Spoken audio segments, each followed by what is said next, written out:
ঈদ সামনে রেখে জমে উঠেছে রাজধানীর মার্কেটগুলো। পছন্দের জিনিস কিনতে পরিবার পরিজন নিয়ে বিপণী বিতানে এসেছেন অনেকেই। তবে এবার দাম একটু বেশি বলে জানাচ্ছেন ক্রেতারা। দোকানিরা বলছেন কাঁচামালের মূল্য বৃদ্ধিতে কিছুটা দাম বেড়েছে। অন্যবারের চেয়ে ক্রেতা সমাগম কম বলে আক্ষেপ বিক্রেতাদের। সাজ্জাদ জাহানের রিপোর্ট। ঈদ উল ফিতরের বাকি আর মাত্র কয়েকদিন। 17 মার্চ থেকে শুরু হচ্ছে ঈদের লম্বা ছুটি। রাজধানী জুড়ে মার্কেটগুলোতে চলছে ক্রেতা বিক্রেতাদের কেনাবেচার ধুম। চলছে দর কষাকষি।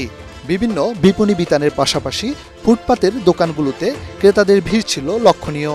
বাড়তি দামের বাজারে নিম্ন ও মধ্যবিত্ত মানুষের ভরসা ফুটপাতের এই দোকানগুলো।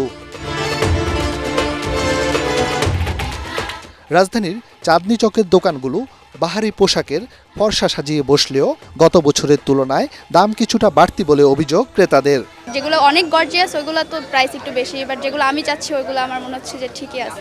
ড্রেস অনুযায়ী দাম ঠিক আছে, হয়তো একটু বেশি, মানে আগের তুলনায় হয়তো এবার একটু বেশি লাগছে। সম্পূর্ণ বাংলাদেশি ড্রেসগুলো, তারপরও তারা 9,000, 10,000, 8,000 এরকম ছায়া বসে।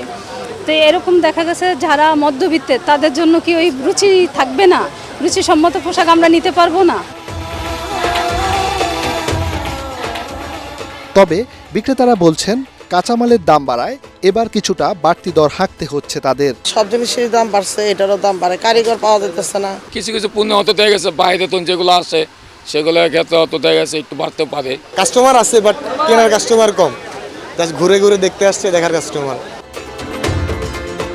ঈদ কেনাকাটায় শেষ সময়ে শপিং মলগুলো মধ্যরাত পর্যন্ত খোলা থাকছে। ক্রেতা বিক্রেতারা সার্বিক নিরাপত্তা নিশ্চিতে আইন শৃঙ্খলা বাহিনীর প্রতি অনুরোধ জানিয়েছেন। সাজ্জাদ জাহান, এটিএন বাংলা, ঢাকা।